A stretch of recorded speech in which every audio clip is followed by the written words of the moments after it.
So today Nintendo announced the Nintendo Switch Lite, and a lot of people were pretty excited to see a new Switch hardware already being announced. I myself was rather excited, and I stopped working to watch the video so that I could see what it was all about. If you remember back around E3, Nintendo tried to squash all the rumors of there being no new hardware coming out, and they held true to the promise that they were revealing none of that at E3, but not even a full month later, they did reveal that the Switch Lite is going to be their next iteration in the Switch family. So with that all in mind, what exactly is the Switch Lite? If you didn't watch the video, the Switch Lite is basically a smaller version of the Nintendo Switch. That's pretty much all it is. And that's kind of the reason why I'm making this video. The Nintendo Switch Lite brings basically no hardware upgrades. All it does is downgrades everything, both literally and figuratively. Obviously, the biggest thing about this hardware is the fact that it is smaller in size, which is great. I think it's fine to compartmentalize tech, which is something that Nintendo always seems to do. They always make a light version of whatever they make,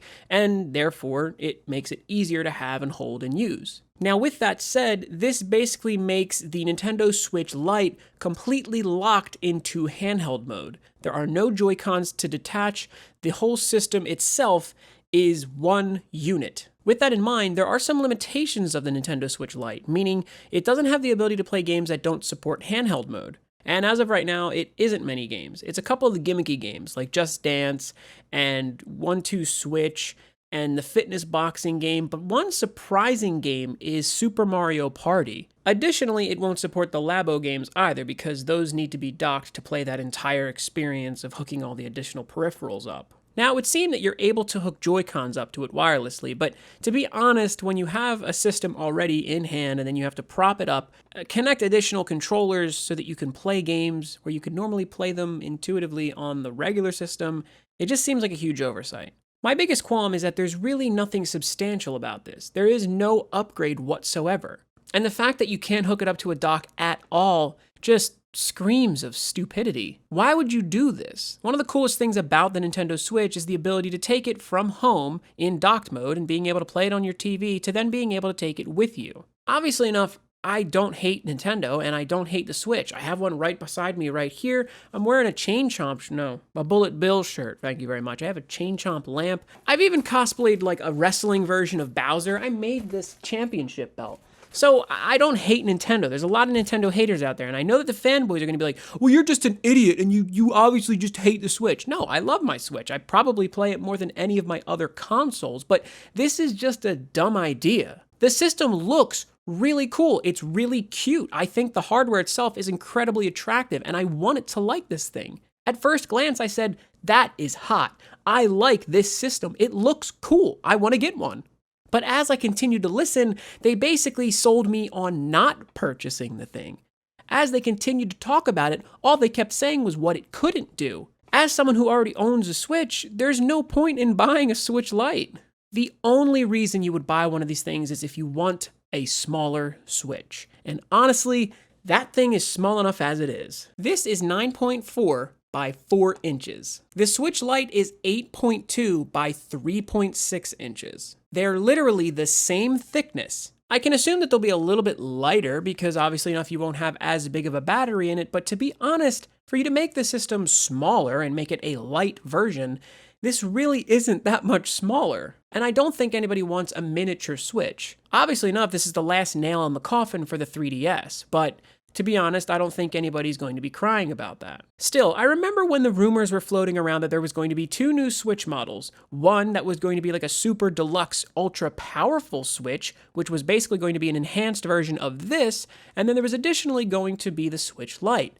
Now, I'm not sure if they're going to hold true to that, because obviously those were just rumors, but I would not be surprised if in 2 months, Nintendo decided to say, well, hey, you know how we released one system in September? Well, in November or December for Christmas time, we're going to be releasing the Super Switch, and it's going to be 10 times stronger. No, they won't make it that much stronger. They probably can't. But to be honest, I really would not be surprised if they released another iteration. And honestly, I was excited to buy a Switch Deluxe or a Switch X or a Switch Plus, whatever it might have been for it to be stronger. I want this thing to be even better than it already is. I love this system, but I do want more from it because it is lacking. I was all on board for a new Switch that was going to be more powerful or that would actually be a substantial upgrade to what we have now. What instead we got was, hey, here's the poor man's Switch that's $100 cheaper, and it doesn't do half the stuff that the actual Switch does. This is just a huge waste of resource and time, and honestly, I just feel like it's a big misstep for Nintendo when they were really, really blazing a trail with this thing. But that's just me. I'm just an idiot on the internet who's voicing my opinion. Obviously enough, there's probably plenty of people that are like, wow, that's awesome. I don't have a Switch yet. It's $100 cheaper. No brainer. I don't ever play the thing on TV mode anyway. Whatever. More power to you if you're going to get one and you're going to be able to fully enjoy it. But honestly, without the ability to dock the thing, it's just a no buy for me. Because the main reason I want to get a second Switch is so that I can have one hooked up to my computer and then have one hooked up to my main television. Yes, I could just go buy another dock, but the dock itself is $80, which when you consider it is almost a third of the price of a Nintendo Switch, which is $300. So honestly, if they came out with a new Switch that used the same connection and the same kind of dock, and this one's stronger, I could give this one to somebody that I know and love. But that's it. How do you guys feel about this? Personally, I'm irritated because I wanted to like this thing, and I did at first, but as they talked and as they explained it, it just got worse and worse. But hey, that's just me. If you like it, then that's awesome. If you liked this video, go ahead and leave a like. If you want to argue with me about how I'm so wrong, go ahead and drop a comment. Make sure to subscribe to the channel for more, and that's pretty much it. This was a very impromptu video, so love you guys. I'll see you in the next video, which will be Figure Friday, and I'll see you there. Wahoo!